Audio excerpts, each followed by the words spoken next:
बहुत ही it's a very very thin line, क्योंकि लोग बोलते हैं जी स्पोर्ट्स को जोड़ना नहीं चाहिए, लेकिन आपको समझना पड़ेगा बिकॉज जो हो रहा है हम हर चीज स्टॉप कर रहे हैं, तो ये भी गेम कैसे हो सकता है। लेकिन स्पोर्ट्स अलग चीज है। लोग बोलते हैं हम फिल्में बनाते हैं, फिल्म में कोई पाकिस्तानी आता है तो वो कुछ अलग चीज हो जाती है। हर चीज कैटेगराइज होते जा रहा है। तो Pakistan has to learn with doing anything wrong in India, they are losing out.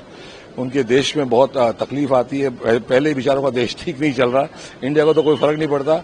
And main चीज है कि हमें चाहिए कि अमन शांति हो, पर पहल उनको करनी पड़ेगी, बिकॉज हर बार वो कुछ ना कुछ गड़बड़ करते हैं। इंडिया तो कभी लाइफ में कोई भी कंट्री के ऊपर आज तक हमने कभी अटैक नहीं किया, लेकिन अगर कोई अटैक करेगा तो फिर हम बहुत करारा जवाब देते हैं। हमारी पिक्चर आ रही है सन ऑफ सरदार, उसमें भी कुछ एंगल है, पर वो बहुत ही प्यारा और मजेदार एंगल है।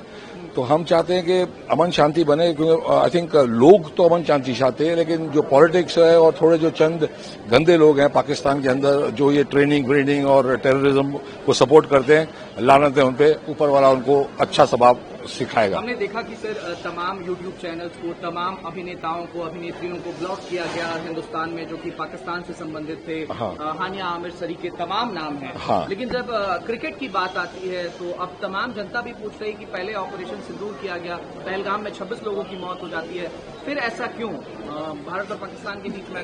ये प्रॉब्लम ये है कि यानी हम लोग जो है बहुत अमन प्रिय मुल्क है। हमारा जो देश है वो बहुत पीसफुल नेशन है। हम कभी भी ज्यादा दुश्मनी, ये जो 2-3 दिन में वॉर खत्म हो रही थी तो वो हमने स्टॉप कर दी, तो अच्छी बात है। बिकॉज अगर यूक्रेन और रशिया की वॉर 3 साल चल सकती है, तो इंडिया और पाकिस्तान की वॉर 3 साल चल सकती है। बिकॉज सपोर्ट करने बाहर के लोग आ जाते हैं। Pakistan itself can not fight India, India is very strong. लेकिन अगर साथ में दूसरे कंट्रीज आ जाएंगे तो फिर तो ये वॉर नेवर एंडिंग होगी। और हर जगह वॉर वॉर वॉर, कंबोडिया और थाईलैंड में war. I don't understand what's going on. Peace is the way forward, और India is always a peace loving nation. हम बहुत ही हिंदू मुस्लिम सिख ईसाई सारे भाई भाई की तरह जीते हैं यहाँ। And I don't understand why anybody tries to harm our country. Every country should try to help each other and take the world forward. तो क्रिकेट से शुरुआत जो हुई, तो ये गारंटी है कि अगर फिर से कोई अटैक होता है, देखो अटैक भी ऐसा होता है कि सब लोग नहीं चाहते, उसमें से 1-2 गंदे लोग होते हैं जो चाहते हैं और ऐसा कुछ कर देते हैं। तो बड़ा हार्ड है इसको। जैसे पुलिसिंग की बुक लॉन्च करने आए तो हमें समझ में आता है पुलिस का कितना हार्ड है, पुलिस का काम करना। बिकॉज कई बहुत अच्छे पुलिस वाले हैं, लेकिन एक आध जो खराब होता है उसके लिए पूरे फोर्स पे नाम खराब हो जाता है। तो एवरीवेयर दिस इज है, but the way forward is piece.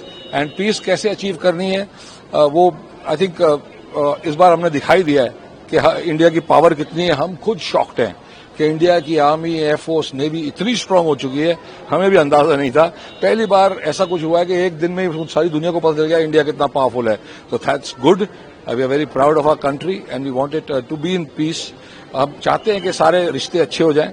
बहुत अच्छा होगा अगर इंडिया एंड पाकिस्तान के रिलेशंस बहुत अच्छे हो जाए, लेकिन अगर वो कुछ टेररिज्म या ऐसी कोई चीज वापस इंडिया की तरफ करते हैं तो इस बार उससे भी करारा जवाब हम देंगे। ठीक है, बहुत शुक्रिया सर।